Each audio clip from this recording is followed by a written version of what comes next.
Hi class, moving on, let's look at section 2.1, the Euclidean topology on the set of real numbers. So first of all, let's define what this topology is. So we say a set S, which is a subset of the real numbers, is said to be open in the Euclidean topology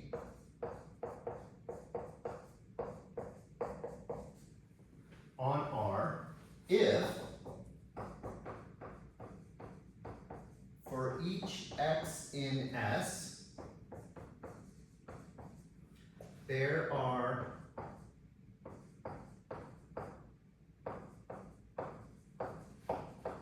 real numbers A and B with A less than B such that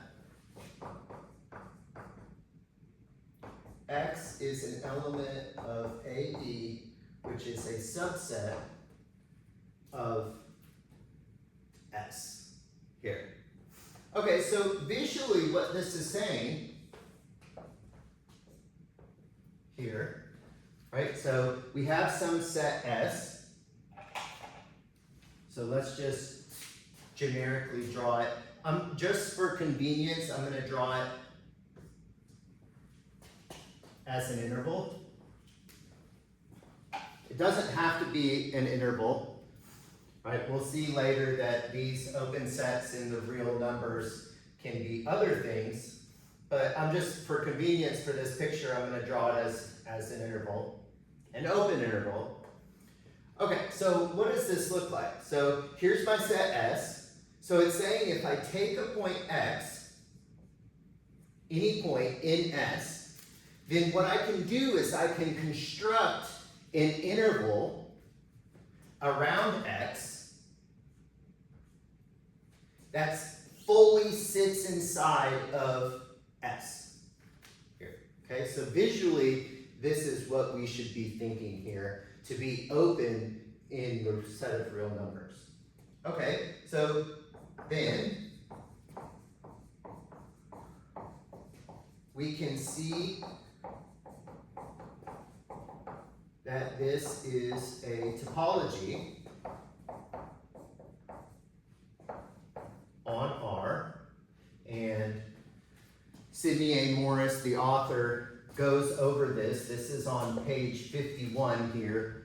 They argue that this is a topology. So please read through that. We've done it a handful of times now, so hopefully you're comfortable now reading some on your own and convincing yourself that, yes, this is in fact a topology on this set here. Okay, so a question we may ask, what do the open and closed sets look like in this topology? Here. Okay? That's a nice question to ask. When we're given something new, we want to kind of try to dig deep and examine this specific scenario. Okay, so one, here, let R and S be real numbers with R less than S. Then the open interval is open. And maybe do we want to put an E here for Euclidean? The text doesn't do this, but maybe since I've started labeling some special topologies that we've been working with, I'm going to label this one. This is the Euclidean topology here. I'm going to put a sub E on my notation. Okay, we can see that open intervals are open, so that's good because we call them open intervals. Okay, we can actually prove this very easily here. So let x be a generic element of our open interval. Then I need to create, right? This is like a there exists statement here.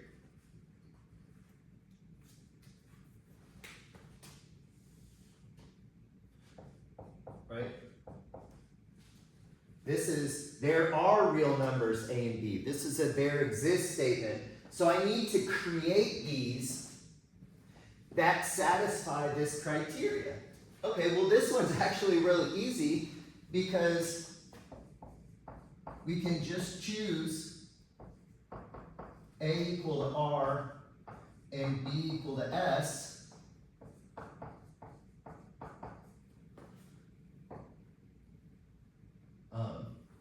Clearly,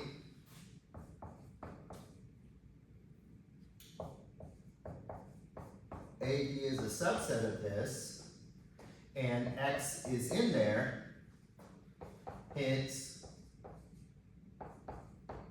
RS is open. Right? Because I'm just choosing the same thing, right? A and B are R and S, so I'm just saying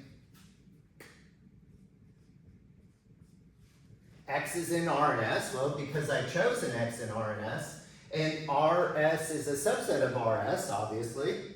Okay, because any set is a subset of itself, so we're done, right? Okay, 2, let's look at some more sets. Let R be a real number, then R to infinity and negative infinity to R are both open. Here. Right? Okay, that means they're an element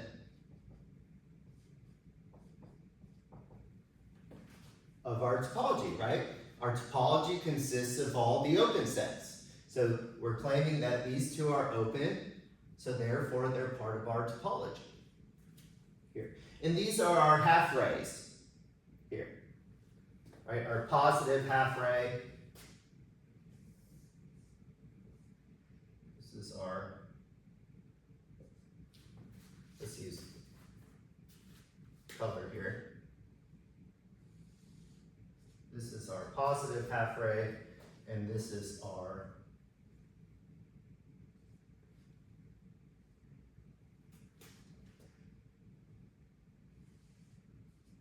negative half ray here.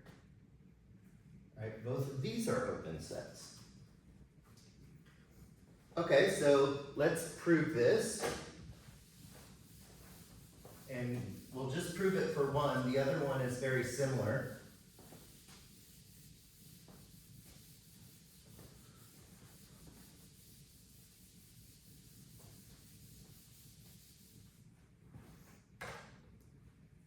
Here.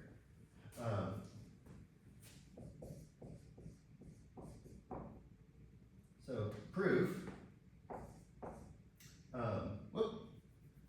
Let, I need to choose a generic element. So let X be an element of negative infinity to R. I think the book does this one, which is why I chose this one here, if I remember correctly. Okay, so set A equal to X minus 1 and B equal to R, then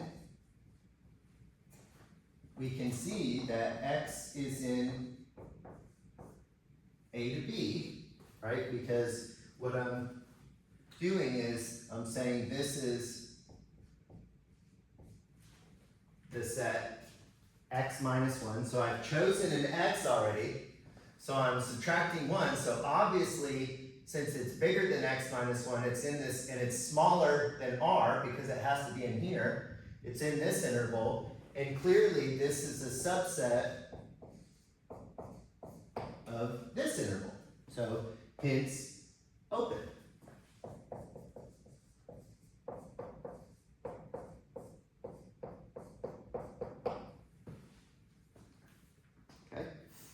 Okay, so those are some open sets. What about our closed sets? What are some sets that are closed in this topology? So 3, let A, B be real numbers with A less than B, then the closed interval is a closed set. Okay, so that's why we give it this terminology when we work with open intervals and closed intervals. Well, secretly living within this topology, they're open sets and closed sets. Here. Okay, so let's argue that this is closed. Okay, so what does it mean to be closed? So if this is closed, then the complement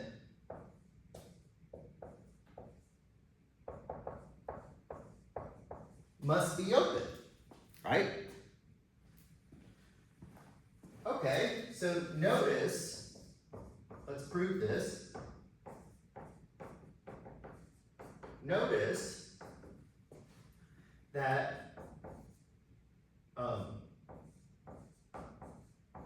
the complement, right? Remember our set X is R, so the complement is what?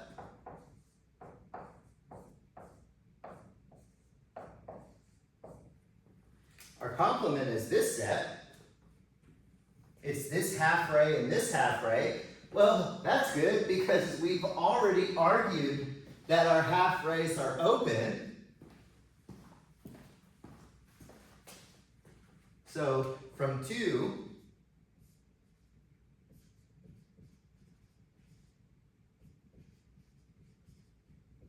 each of these is open, but we're a topology, so the union of open sets is open, so hence this is open.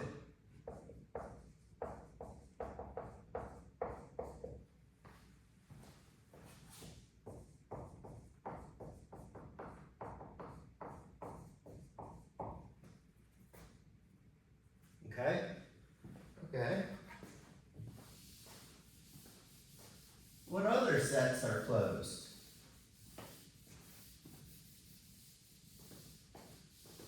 Let's look at one more.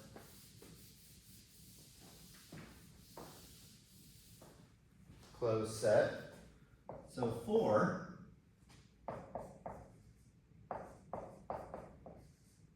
The set of integers is closed in the space here, in the Euclidean topology space. Okay, well, again, if we wanted to argue that this is closed, then we need to argue that the complement must be open. What's the complement? If we look at the real number line, what's the set of integers look like? The set of integers looks like all the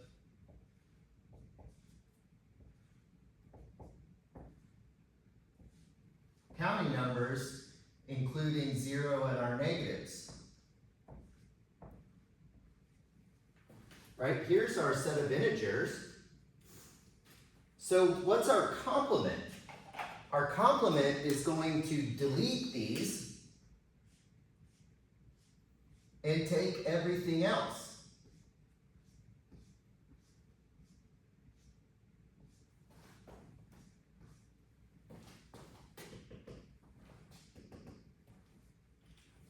Right? So our complement is going to remove these numbers and take all other real numbers. So notice we can write this. So proof. Notice that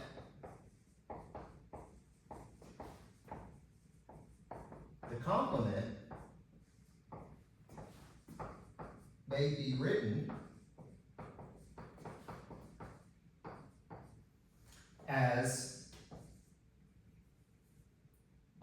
the following union. It's the union from negative infinity to infinity of n to n plus 1.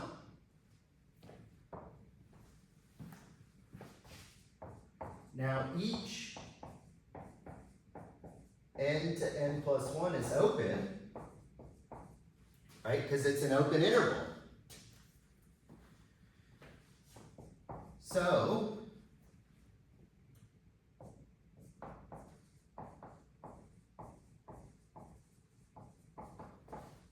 the complement must be open by criteria 2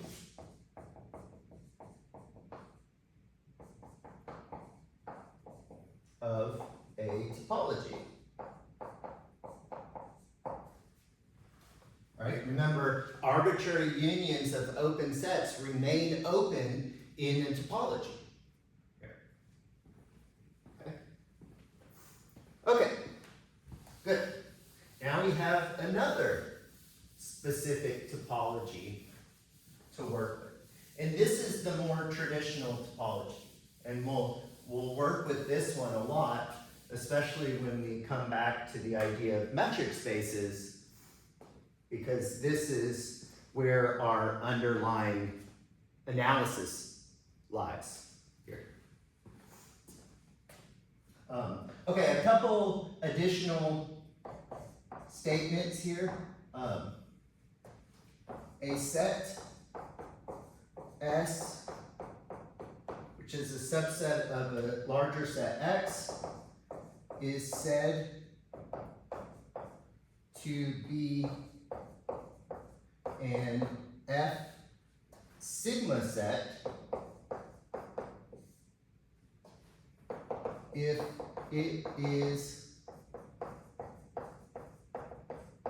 the union of a countable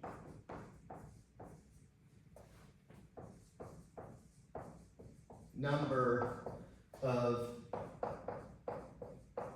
closed sets.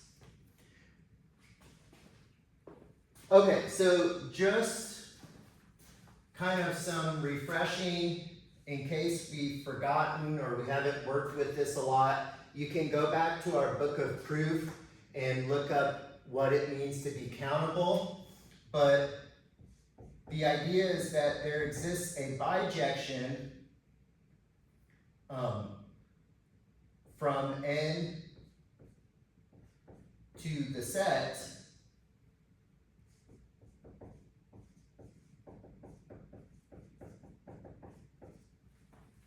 and then we say the set is countable here. And it turns out, obviously the natural numbers are countable because I can use the identity, which is clearly a bijection. The set of integers is countable, and it turns out the set of rational numbers is countable. Now, the set of real numbers is not a countable set here, okay? So if you need some refresher on the idea of being countable, you can go back to our book of proof. I think it's at near one of the in sections, if not the last chapter. Somewhere around there, they discuss the idea of being countable. Okay, so let's look at an example of an F sigma set. So notice that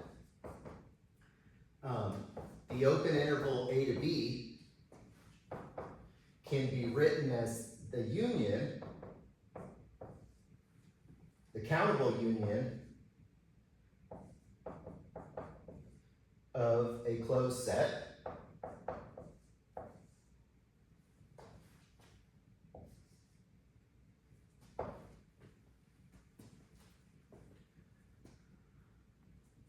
So this is an F sigma set because we can write it as the union, the countable union of closed sets, and you can convince yourself that this equality is true. Furthermore,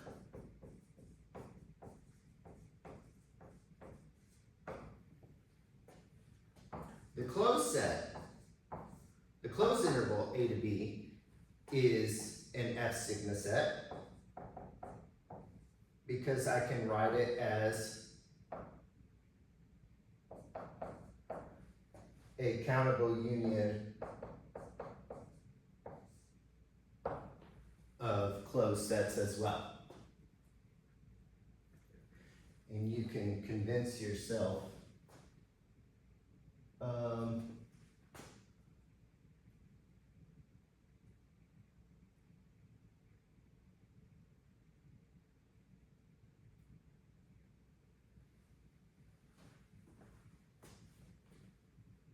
is this right? Or should this go the other way? I think this is right. Check it. If it's not right, email me. I wrote these notes last week.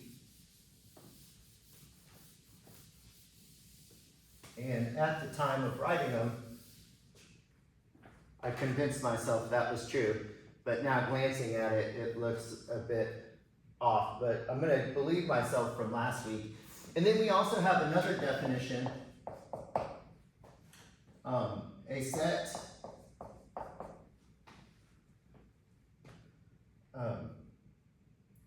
T subset of X is a G delta set if it is the intersection